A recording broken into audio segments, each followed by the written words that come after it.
for those of you joining us tonight, and I'm sure for a much wider swath of Yale alumni as well. So Manasvi and I are gonna give a quick introduction to ourselves and what we are helping to create and really launch right now with Yale City. And then we're gonna pass it over to Professor Elihu Rubin, who we are so pleased is so open to us alumni being involved with what he is helping to shape at Yale right now, and this really exciting moment for the study of cities at Yale. And so he will present for a little bit about what's going on with the Urban Studies program. We'll go back and forth a little bit, talking about some ideas and some thoughts we have about maybe some future directions where cities are headed. But we are eager to hear from you. So please, as we're presenting, as we're talking, if you've got questions, drop them in the chat. We'll try to take them as they come, and we'll also try to leave plenty of time towards the end. So my name is Jacob Koch. I was Yale class of 2010, Timothy Dwight, and I work for the sustainability team at Bloomberg Associates, which is a pro bono philanthropic consulting firm. And so in the pre-COVID world, I used to fly around the world advising mayors and city governments on sustainability projects. Now I Zoom around the world, and I hope to be able to be back on the ground in some of the cities where I'm working very soon. And I'm an urban planner by training and background. I have a master's degree in urban planning from the Graduate School of Design at Harvard. But this journey for me really began when I was a Yale undergraduate and took my first course, which introduced me to this world called Perspectives on the City. Taught by Professor Wexler, which brought a different discipline every week to say how they approach the city. So we had anthropologists and sociologists, we had architects and urban designers, we had ecologists and biologists, and this sort of blew my mind and thoroughly convinced me that not only was that what I wanted to study, but what I wanted to spend my life working on, and became very convinced that if we have any hope to survive as a species on this planet, that figuring out how to build happy and healthy cities are a critical component of that. But then when I looked around the course catalog and the major programs, there wasn't an urban studies program at Yale. And through some coursework with Elihu and other courses, began to learn a little bit more about some of that history of the former programs that did exist at Yale that were discontinued in part because of the role that Yale trained urban planners played in urban renewal programs in New Haven and other cities around the country. And Elihu will tell us a little bit more about that. And so I got to work organizing some of my fellow students who I kept seeing in all the urbanism related classes and saying like, hey, we need to push the university to create a program. There needs to be a major. There are all of these reasons why studying cities at Yale is so important, and there should be institutional support behind this. And so fast forward just a few years, when Deborah Burke gets announced as the new dean of the Yale School of Architecture 5 years ago. And one of the first things that she says publicly is her desire to bring the study of cities back to Yale and back to the School of Architecture. And so right when that happened and became public, a number of conversations started to bubble up amongst alumni working in fields related to cities and urbanism, and finally coalesced around an idea that there is a large group and an active group and energetic group of alumni working in architecture and urban planning and urban studies and technology fields and real estate fields and housing and environmental studies and all of these different fields that are, in some way related to work in urban environments, in urban areas, and have an interest in improving lives of people who live in urban areas. And so we got together and we have created a new group called Yale City. And so I'm very proud and excited to be one of the co-founders of Yale City, and we'll pass it off to one of my other co-founders, Manasvi, to tell you a little bit more about herself and what our vision is for how you and other alumni can get involved in supporting Elihu and the current students at Yale and help us build a community, really, of alumni who have a common interest in cities. So Manasvi, over to you. Thanks, Jacob. Hi, everyone. As mentioned, I'm Manasvi Menon. I was Yale class of 2007. And I too am an urban planner by training. I have a master's in city design from the London School of Economics. And I now run a firm called Urban Sense, which is a digital advisory firm for the public realm. And what that means is I work with real estate developers and city governments and nonprofits and other entities who are looking to thoughtfully apply technology to shared public spaces. I started my career in the transportation group at a very large global infrastructure firm called WSP. When I was there, I worked with a lot of city governments on how to improve mobility in cities. And a big part of that was thinking about the role that digital infrastructure plays with and how that intersects with physical infrastructure.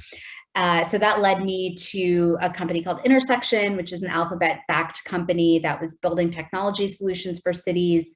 For those of you who are in New York, you might be familiar with Link NYC, which is the wayfinding and digital kiosks that replaced the old payphone network. But I was basically the first urban planning hire there and helped build up that smart cities practice. So, the common thread through all of my work has really been thinking about the role that technology can play in making cities better for people and, connecting neighborhoods and creating better outcomes. I've also taught a class at Yale on the future of cities for a couple of years now, and I'm really involved in the community. I'm on the board of an organization called Brooklyn Workforce Innovations, which is a New York City-wide workforce development nonprofit. And I'm also on the Urban Land Institute's Tech and Innovation Council. So like Jacob, I'm very passionate about cities, and I was very excited to connect with him and others to help form Yale City. And basically, to give a little bit of background about the organization, we are a network of Yale alumni who are, also passionate about cities. And our mission is really twofold. The first is to really support the new urban studies major, to support Elihu and all the work that, the academic program at Yale. And the second is to connect Yale alumni who are interested in or working in cities broadly. And we're really thinking about that in a very inclusive way. Our network right now of people who are involved, we have attorneys, we have people who work in nonprofits, who work in city government, who work in real estate. We're really trying to attract a broad mix of people. And our long-term goal is ultimately to build a community of practice. So what that means is to bring alumni together who are working on urban issues, connect us to each other, connect to Yale students, connect to Yale faculty, and really create this really vibrant network and community. And we launched in July of this year. So we are a new group. We had a really great outdoor book talk event in New York City. We had an author come and did a Q&A. That was a really fantastic event.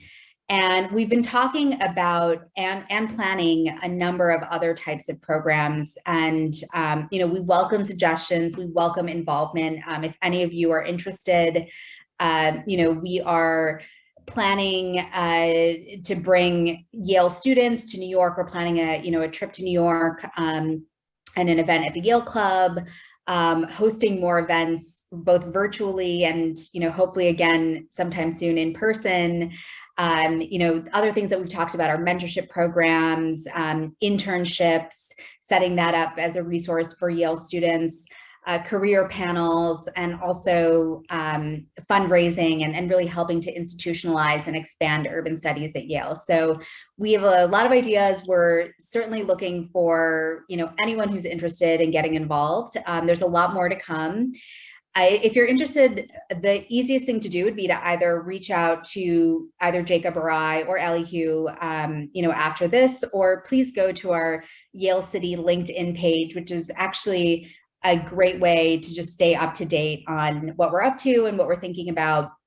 But we're really looking forward to more events like this and engaging with all of you who are interested in cities.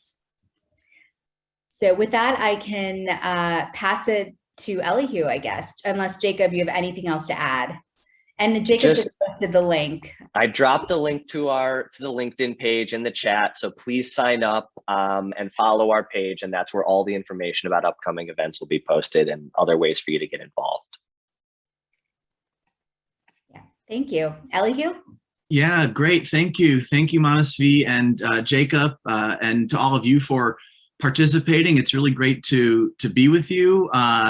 I can't tell you how excited I am about Yale City.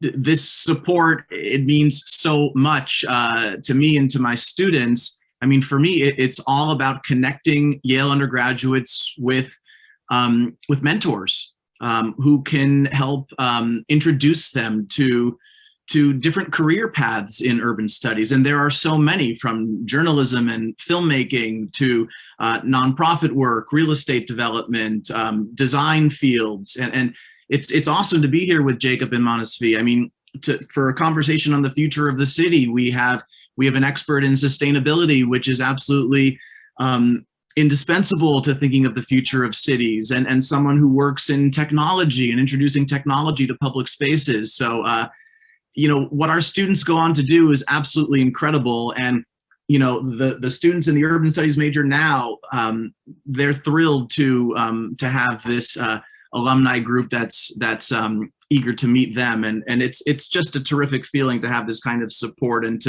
just to learn from our outstanding alumni. I graduated in 1999, and I don't know how many of you out there took classes with Vincent Scully. I mean, can you raise your hand or put a smiley face or something like that up there? But for me, that was absolutely crucial. I mean, it just took my head out of my behind and being like, where did all this stuff come from? And just starting to ask questions about our surroundings.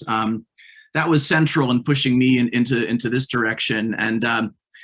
And for 3 years after college, I started a documentary film company. We made a series of films, Elena Oxman, also class of '99, about the social history of New Haven. And then my advisor at Yale, Alan Plattis, who some of you may know, and now my colleague, he handed me a book called Understanding Ordinary Landscapes. And I said, that's what I want to do. I want to understand ordinary landscapes. And so many of the authors were from the University of California, Berkeley. And that's where I went to get a master's in city planning and a PhD in the history of architecture and urbanism. And I've come back and been teaching at Yale for some time now. And it's just a thrill to have the major, to have the support of our dean, Deborah Burke, and to have this new alumni group. And when I talk to students about urban studies and introducing the range of perspectives like Jacob received from Harry Wexler, who is a legendary urban studies teacher here, we talk about urban places, often cities, but not exclusively cities, urban processes that transcend city boundaries and often entail the entire planet being connected by urban processes, and urban practices, the kinds of work that people do as they engage in the city. And it's with that in mind that we kind of embark on this journey of how to introduce this incredibly vital interdisciplinary field to our students. I have some images I'd like to show, I suppose, and Jacob and Manasvi, you will interrupt me, and I hope your questions. Oh, there's Rhonda, Vincent Scully, absolutely, thank you. So some of you, very, very, very inspiring for so many people. And why don't I do that? Why don't I share my screen here, and I'll try to make this as conversational as I can. The first picture, are you one photograph up there now, or are you seeing them both? It's good? All right, great. This is a photograph by the kind of legendary urban documentarian Camilo Jose Vergara. Some of you may know his work. He just came to our class last week talking about his photography project in which he has tracked the impact of COVID-19 at a number of crossroads, as he calls them, locations in New York City. This is what was a free food and free clothing kind of kiosk in Bushwick. And, you know, we're still learning about how COVID will affect the future of cities. I mean, one of them is happening right now, moving into these kinds of hybrid environments where we can have these conversations in such a wonderful way. But there's many other aspects to consider here. I mean, for example, entire sectors of real estate all of a sudden seemed precarious. And it was a lesson that developers are going to have to build more flexibly. And that we must think creatively and collaboratively about the life cycles of investments in the built environment and making sure that they are resilient and flexible over time. You know, there are other factors that are very much on the radar right now that are really in our world very, very powerfully.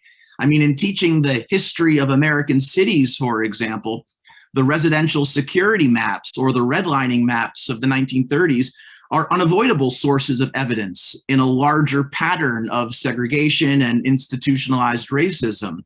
And this is something that our students confront and must confront to the extent that the future of American cities must be a just future, a future in which inequalities are mitigated. And in addition to these kinds of factors, the legacies of redlining, we now must contend with a climate crisis, with sea level rise, and with coastal geographies vulnerable to storm surges and the like. And so there are a lot of challenges, and yet despite them, we're at an unparalleled moment of potential, born of crisis to be sure, but one in which we must embrace concepts like resiliency and sustainability in their full technical as well as social implications, and to think ethically about how participatory planning, affordable housing, access to jobs, public health initiatives will begin to make a turn toward restorative justice in New Haven, in the region, across the United States, and around the world. I mean, I'd like to ask just before I continue here, Jacob and Manasvi, what else might be on this slide? I mean, we know that that social justice and equity is an issue. We know that climate is an issue. What else do you put on the table as elements or challenges for us to consider as we think about the future of the American city? I'm happy to kick that off. Thanks, Elihu. This is so timely because I'm doing so much work right now thinking about the intersection of not just climate issues and equity, but also how those two intersect with health.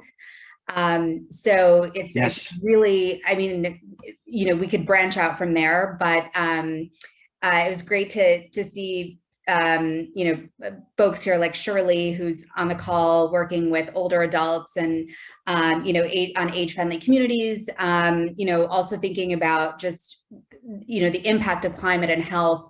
That's just a topic that's on a lot of people's minds right now. So this just could not be more timely. I would echo that. And for me, what I think is interesting now about this focus on public health, and I will say, you know, I spend every day working with city governments and with people, and this has been an incredibly intense time to be in the public sector because of this focus on basic health, right? On keeping people healthy and keeping people, especially vulnerable people, alive, right? And so to give you a concrete example, of the kind of thing and how sort of that intersection of racial equity and climate change and public health come together. I'm working right now with the city of Chicago on developing a new strategy for how they plant new trees and take care and maintain their existing trees. And historically, for the past 10 years or so, the way that a new tree has been planted on a residential street in Chicago is because a citizen comes forward, puts in a 311 request, the city comes out and surveys and says, okay, great, there's space, and they come and plant a tree. Now, for the first time, the Department of Public Health in Chicago brought together all of this different data on climate. So looking at things like air quality and land surface temperatures, bringing together health data about asthma cases, and bringing together this data about climate change. And so for the first time now next year, Chicago is going to plant a bunch of trees in specific neighborhoods where all of those data sets overlap. And the analysis shows if you want to direct towards better public health outcomes while actually doing something meaningful to address climate change. Oh, and by the way, these happen to also be a lot of those red line neighborhoods on the maps on the screen. That's how that touches down in real physical place and hopefully has the impact of driving real measurable outcomes for people in the south and west sides of Chicago. Thank you. Thank you both for that. So interesting and so important. And in some ways, it makes me think that, Yale is so well positioned to address these issues with collaborations between the School of Architecture, the School of Environment, the School of Medicine, the School of Nursing, the School of Public Health. Next week, one of the visitors to the Introduction to Urban Studies class is Marcella Nunes-Smith, who is one of President Biden's advisors on health equity.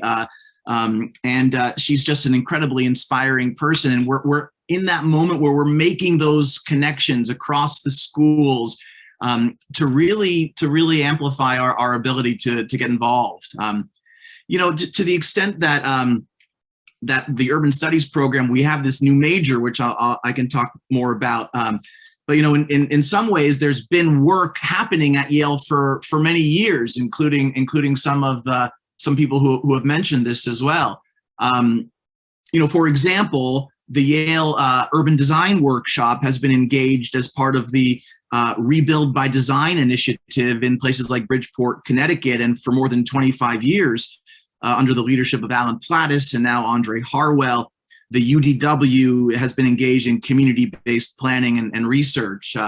I'm very interested in industrial heritage and brownfield sites and how the industrial past, the legacy of the industrial past must be confronted as we think about the future of these cities. And there's a project that they've worked on a Naugatuck Valley Industrial Heritage Trail. And closer to home in New Haven, I'm working with students on New Haven Industrial Heritage Trails, where we create public-facing interpretations of some of New Haven's industrial heritage so that we can begin to appreciate it and think about how to preserve it, adapt it, and reuse it. And of course, in the School of Architecture, where the major is based, quite a few of the studios are engaged with urban questions. For example, Walter Hood, the brilliant MacArthur Genius Prize winning public artist and landscape architect, led a studio last year that took place in Oakland, California, with very successful projects that came out of that. And this year we have a very interesting vast studio with Nena Lynch, who is the founder of Xylem Projects, which is a real estate venture dedicated to preserving housing and affordable housing and sustainable development. So there's a lot kind of happening in the air that I think is important to keep in mind. Many of you know, and have already referred to this, that Yale has a long tradition in urban studies and city planning. It was initially progressive in its way, although woefully misguided, many of us now believe. Maurice Rotival, an acolyte of Le Corbusier, he was a founding member of Yale's city planning department, and his plans for New Haven in the 1940s and 50s, when they began to implement them, he was a key progenitor of and inspiration to the post-war urban landscape. These ambitious and often destructive plans provided people like Paul Rudolph, then the chair of Yale's Department of Architecture, with one of his more durable commissions, the epic Temple Street Garage, a bold statement on how to design at the scale of the highway. And I'd be so curious to hear what Jacob and Manasvi think about this from the perspective of urban history. I mean, in so many ways, we're still living under the long hangover of urban renewal. I mean, the world we live in that we're trying to improve is in many ways the world produced by these epic interventions from the 50s and 60s. I don't know, Jacob, Manasvi, how do you kind of assess that history? I think part of the long-term damage and the challenge, I think, for urbanists of our generation in many ways to overcome is the ambition of high modernism, if you will, right? These kinds of Rudolph scale and urban renewal scale, mega projects. As you said, they were in many ways well-intentioned. They set out to improve people's lives. We believe now, retrospectively, that they did, in many cases, the opposite. And so I think the challenge that I face every day is the desire to have the ambition and have the intention, right, for the work, for the project-based work, for the policy work, to try to have that goal of improving people's lives, right? And when we're talking about these structural issues of climate change and racial justice and public health, there's clearly a need, right? There is a deep-seated and widespread need for these kinds of projects and policies to have measurable and positive impacts. But I think the thing that the legacy that I struggle with, that I think a lot of us struggle with, is that the failures of modernism cast a long shadow, right? And so the question is, are we able to, I think, sort of rise to the occasion of the challenges of today, the 21st century, but do it in a way that, hopefully leads to better outcomes. Yeah. Manasvi, did you want to comment on that in terms of the kind of scale of interventions that you're engaged with today and how they provide a kind of rebuttal perhaps to some of these huge clearance schemes of the 60s?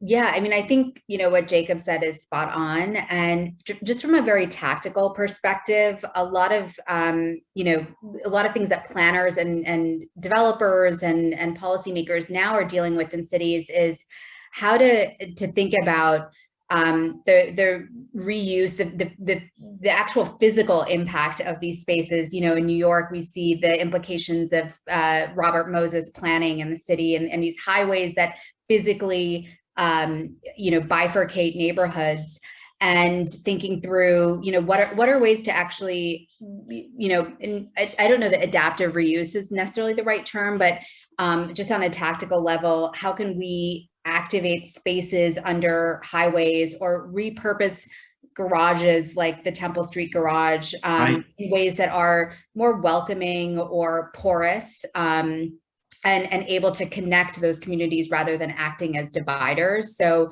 we've done work on thinking about parklets and ways, that's just a small example of an intervention. How can we, urban gardening, those kinds of strategies to really transform the way that these spaces are used. Such a great point. The idea that a kind of tactical urbanism can actually reclaim some of these gargantuan projects, and it would be amazing to see Rudolph's garage reclaimed with a rooftop park and other kinds of activities. Just by contrast, so this is the chair of the architecture department from the 60s. Today, our dean is engaged in Deborah Burke is engaged in a much lauded community arts and development project right here in New Haven called Next Haven, which is built on the logic of adaptive reuse, a field in which Deborah Burke Partners is a leader. So in some sense, the engagement with New Haven remains, but the approach has changed. In the 1960s, there was already a strong tradition of urban studies and city planning research at Yale, working in the context of urban renewal. One Yale student, Sherman Hasbrouck, studied urban renewal and created these haunting figure ground transparencies of the urban renewal landscape. I'm fascinated by this book he created called Transformations that uses this very simple kind of thin transparency to show these critical changes. But students and faculty, and I'm seeing in our chat here that a number of our guests are familiar with some of this, they grew increasingly critical of urban renewal over the course of the decade, energized by the awareness and desire to rectify urban inequalities. And in the late 1960s, Yale architecture students were active in the American independent movement, which strongly contested the plans themselves, and I think most importantly, the claims of expertise that the planners made in order to advance them. And they helped usher in a new movement in advocacy planning, in which trained professionals would work with local people to articulate and advance community-based plans. In 1969, faculty and students created the Black Workshop to advance community-based projects and to cultivate a more diverse faculty and student body. But, and this is a longer story, when the workshop sent out unauthorized letters of acceptance to students to the School of City Planning, King and Brewster abruptly canceled the city planning program. It was a terrible tragedy that Christopher Tunnard, then the chair of city planning, a prominent landscape architect and educator, he strongly contested. And that spring, although I'm not saying that they're correlated, but not a causation here, the Art and Architecture building went up in flames. It was never connected to arson, but it represented the inflammatory emotions and rhetoric of the time. And this is all part of our heritage, I think, in urban studies, and one that we're very, very aware of. Art and architecture students published Novum Organum and reported on the closure of the program with outrage. Today, our students continue a tradition of activism and independent thought, and I should say avant-garde printed matter, although I'm showing you just the websites here in the pages of Paprika, which has been one way to express these kinds of ideas. Yeah, I mean, fiery times then, fiery times now. Over the summer of 2020, the Black Lives Matter protests in New Haven went from the Broadway Triangle to the New Haven Green to the on-ramp of the Route 34 connector, the very highway that was at the source of so much of the displacement of urban renewal itself. It was an incredible moment in New Haven to see this event take to the highway itself, stopping traffic on the highway that had ripped the town apart.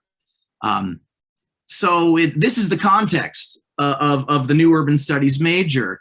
And so it's been a long time coming. There had been a study of the city major. Alex Garvin had taught at Yale for many, many decades, just recently retired, inspiring students, many of you, I'm sure, to think about city planning as an area of study and as a career. And so, you know, for us, the undergraduate major is embedded in the humanistic study of cities, but it also prepares our students, I hope, for graduate work in planning, architecture, landscape, and to work in the public and private sectors, journalism, filmmaking, digital media. We want them to be exposed to all of it. And I can just tell you quickly about a couple of the courses that are going on now in the school. We have a class called Urban Difference and Change that was taught between Yale School of Architecture and Morgan State University School of Architecture, a historically Black college in Baltimore, and that was an amazing project. They did great work in that class. We taught a class between architecture and School of Environment called Urban Landscapes and Geographies of Justice that focused on a number of New Haven stories. Let me skip a little bit here. There's a course I'm teaching now called Urban Field Geography, where we go out, into the city itself and meet New Haveners and talk about urban change. And our students end up producing these kind of interpretive guides, like a guide to the art and architecture of discomfort at Yale, in which Noah Hines went to the archives to to pull out some of the racist tropes that are literally embedded in the landscape of Yale. Or a project called Residual Mobilities, where at one very rich intersection, you can find a legacy of all of the transportation networks in the city. We teach these urban lab courses as well, like urban field geography, or like city making in the margins with very talented architect and thinker Anthony Acevati. They make graphic novels in that class. And in the intro to urban studies, we bring in people from the school and beyond, really doing cutting edge work in urban studies. These are 3 books from 3 authors. Andy Horowitz, Yale class of 2000, now at Tulane. This book, by the way, Katrina, A History, for those of you who don't know, won the Bancroft Prize, which is the top prize in history. It is an incredible accomplishment, very proud of him. And he's coming back to our class this year. Eric Harms is an anthropologist who does work in South Asia. And Johanna Londoño is not on our faculty. She's at University of Albany, but she's written this brilliant book called Abstract Barrios, The Crises of Latinx Visibility in Cities. So this is some of the stuff that's going on, some of the courses. I don't want to belabor this too much. There are other projects we're working on, like Hub and Spoke, which is with the Schwartzman Center and Size City. So Urban Studies is involved with that collaboration. We're doing projects in the city around that. And we're trying to innovate in our own little way, even in little, maybe kind of, well, not silly ways, but maybe small ways. Like we built a mobile Zoom room when COVID hit, and we started teaching from the field. And we have students involved in stuff going on in the city. Again, if you're working with me, I'm very involved in preservation and community-based planning for adaptive reuse. And so we go to places like the Armory and help think about how it can be saved. This is a really important topic. And let me just skip to this, because I think that this is the Armory stuff. We made this incredible model of the Armory, and the kids just loved it, and it was so great to see them imagining the future of the Armory.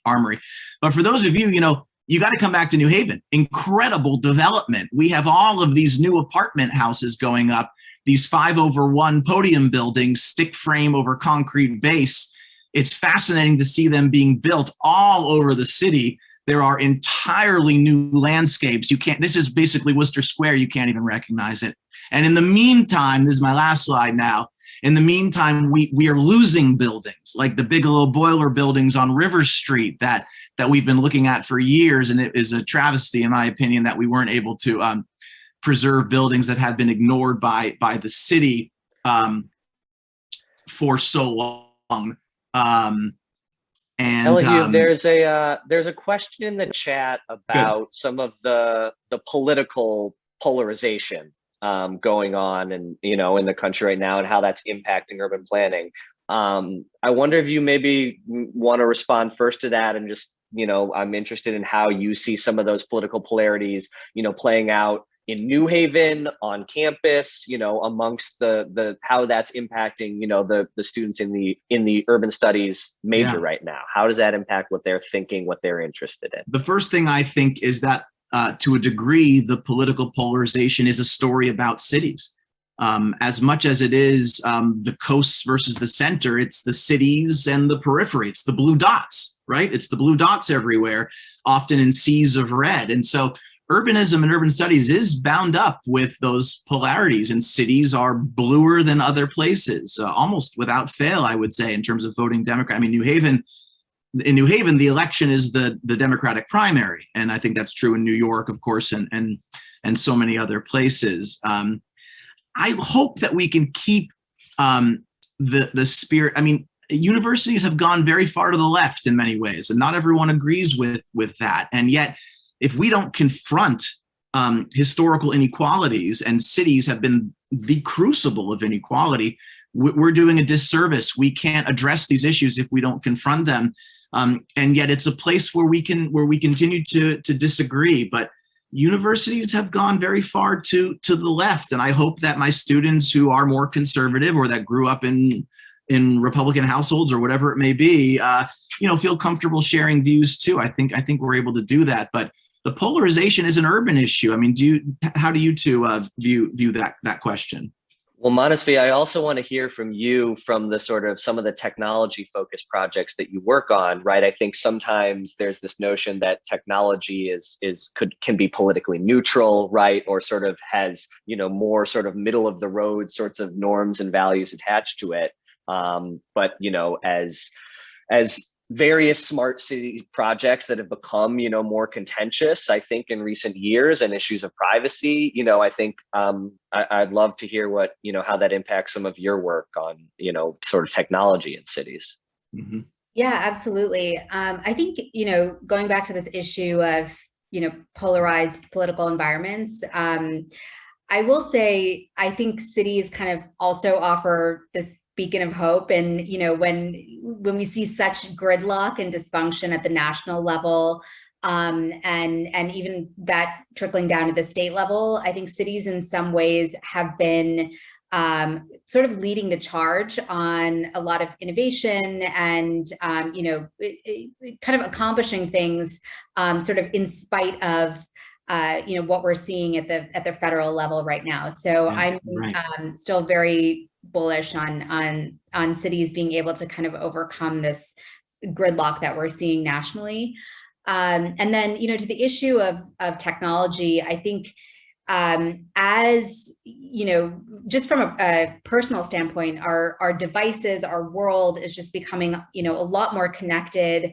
Things in ways that people aren't even necessarily aware of. Our streets are becoming smarter, our homes, every aspect of our life. I think there's a longstanding debate happening about the use of our data, of the information that we choose to share, that we're aware that we're sharing, what we get in return, just on a really simple level, to the extent that people are aware of how much, the environment knows about them.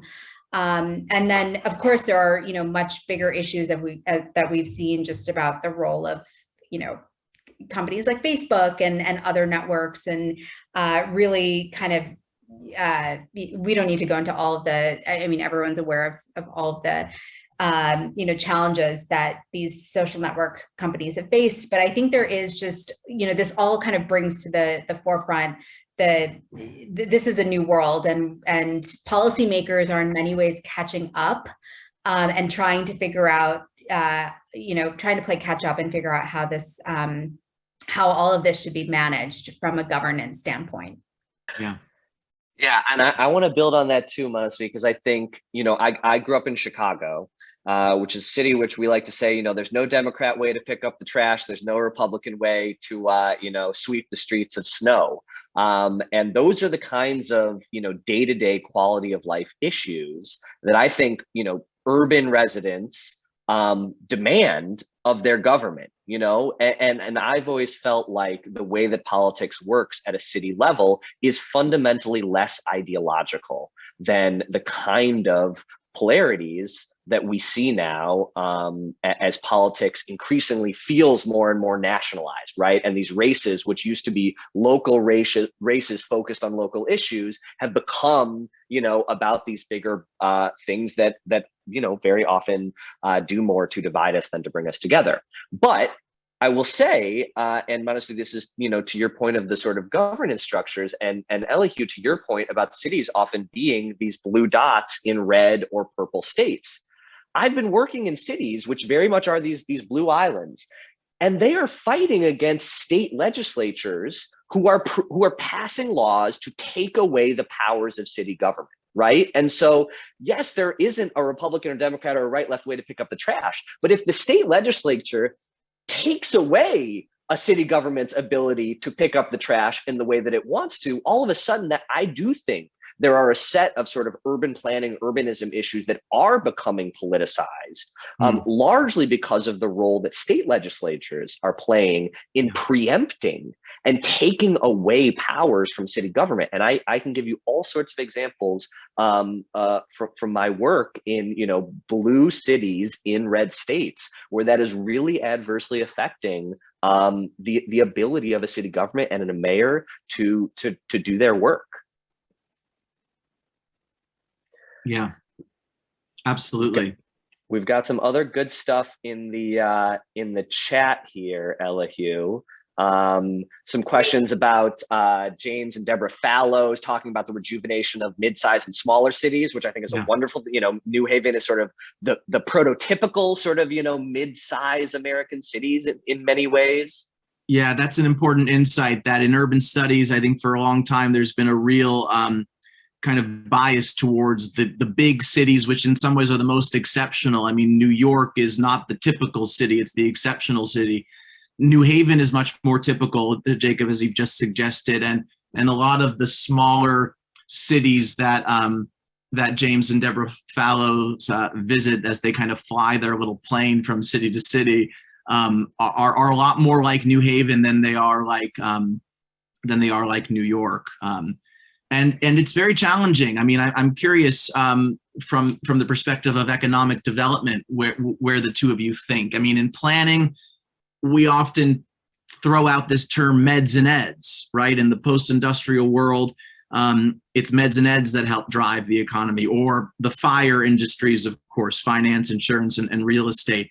What else should we be thinking about in terms of economic development for these medium-sized, let's say, post-industrial cities? That's not an easy question, of course, because if we had the answer, we'd be trying to implement it, and it's very difficult. But I don't know. I'm curious what your thoughts are just about economic development in cities, maybe more generally. I mean, in New York, you have real estate running wild with these finger towers that are real estate products as much as they are places to live. Yeah, I mean, in my experience, working in innovation, a lot of the really exciting things are actually happening in cities like Cleveland or, Pittsburgh, or, cities that aren't the New Yorks, they're not the DCs or LAs. There's a comment here in the chat about LA, LA is a really interesting city. It's actually this network of little villages that's kind of been swallowed into this, and the point that you make about it being this idea of a blue dot in a bigger red sea is a little bit oversimplified, especially I agree when it comes to LA.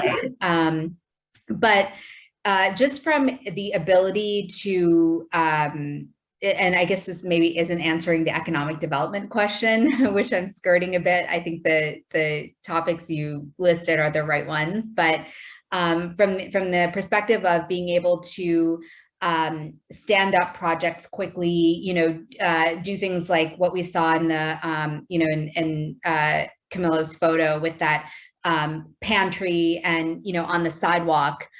Those kinds of interventions, and even using technology, thinking about, repurposing street space, experimenting with smart street lights, like San Diego has a really interesting program. A lot of that is easier to do in smaller cities. Those kinds of projects, and, anyone who's worked in New York can tell you what a challenge it is, just even navigating all of the groups involved in transportation, the state, the city. I mean, you've got so many different entities, and turf wars. So I actually, in my experience, a lot of the really exciting stuff is happening in the smaller cities, and I think those cities are going to be the ones that are really driving change, that are, that we're going to see being adopted by larger cities eventually. I think, Jacob, you also work with a lot of different size cities. You probably have more to add on this. Well, absolutely. And I think there is this long-term impact of the ideas of Richard Florida, where I still talk to mayors and I still talk to economic development directors who believe that if they can create a high quality of life in their cities, that's going to attract the kind of workers who innovative businesses want, and then those businesses will locate to that city. Right? Like this idea, these creative class ideas that Richard Florida, put out there are still having a profound effect. The problem with that concept, right, at some basic level, is it demands attracting new people, right? New workers with this set of skills that people believe that the innovation, or the creative economy, to, use Richard Florida's terms, require. The problem is that doesn't benefit the people who are already living there, right? And the people who in these post-industrial cities have stuck it out, right? The people who have stayed in Detroit, who have stayed in Youngstown, someone is talking about, stayed in Duluth, Minnesota, and not had, not chased a more suburban idea, not chased a job elsewhere. And so now I think, when I go and talk to the mayor of Detroit, he is focused on how can he create economic opportunity for the people who stayed, right? For the 3 people left on a block that the rest of the block have left. What can he do to bring the kind of job training programs to bring people to retrain workers into jobs that require, different sets of skills? And so, the big challenge I think now that the sort of economic development world is facing is how to, generate that kind of economic opportunity for people who are living in these neighborhoods and these kinds of small and mid-sized city. The success is not going to be to attract new people, right, necessarily. It's how can you build on the skills and assets of what you already have, which in many ways is this incredible resiliency and skills and talents of the people who are there. Yeah, and absolutely. There's a cycle of becoming a victim of one's own success, which is where we see then, spikes in housing prices. We're seeing this in downtown Detroit, where, which is, I grew up right outside the city, where you have a downtown core that is now, been heavily revitalized or, reinvested in by a single real estate developer. And it's created this pressure on prices, but you have neighborhoods, to Jacob's point, where there are, a few people still living on a block. And it's in some ways even amplified disparities. So how do we, that's one thing that people are thinking about too, which is how do we plan thoughtfully in cities, cities like Detroit, like Pittsburgh, going forward. So I know we're coming up on time here, Elihu and Manasvi. So I want to make sure we get a chance to make sure we plug the ways for everybody joining to be involved. So again, for Yale City, our main organizing tool where all of our information is our LinkedIn page. We'll drop it in the chat again. Please follow our page. Please reach out to us. This is a group that we are building and we want to build together with you. So please follow the LinkedIn page and reach out if you have any questions or would like to be involved. And I know Elihu has an urban studies newsletter that he sends out, which is a great way to keep in touch with, what is going on at the program. How do people get signed up for the newsletter, Elihu? We don't have it automated yet exactly. Please send me a note in the chat, elihu.rubin@yale.edu. We'd love to put you on the mailing list and to grow that. God, it's been so interesting to talk to both of you. I just love it, and to have these excellent comments and to hear about some of these experiences. This is fun. We got to do this all the time. Thank you, Elihu. Thank you, Manasvi. We really appreciate it. Rachel, I think I don't know if you can see my video, but I am back. But I got myself off screen. I can't figure out how to bring it back. But anyway, thank you, Elihu and Jacob and Manasvi, for sharing your wisdom and your energy is palpable. And just seeing the flurry of chats going through people's comments. You've hit everything from people there in the 60s and 70s to recent graduates to people who are all over the country and interested in these topics. So I hope we can get together. You guys certainly have your group there, but we'd love to collaborate again with YANA and some other alumni groups and see if we can continue to pull our resources and our enthusiastic alumni base to help the communities in which we all live. So with that, thank you very much. We'll share this video and the resources and the links in the coming week. And if there's anybody else that's other resources they want to share, we're happy to do that. But we will see you at our next YANA program. Good luck to the Urban Studies program. Good luck to Yale City, and we hope to see you again soon. Thank you. Thank you. Thank you. Thanks so much. Have a good night, everyone.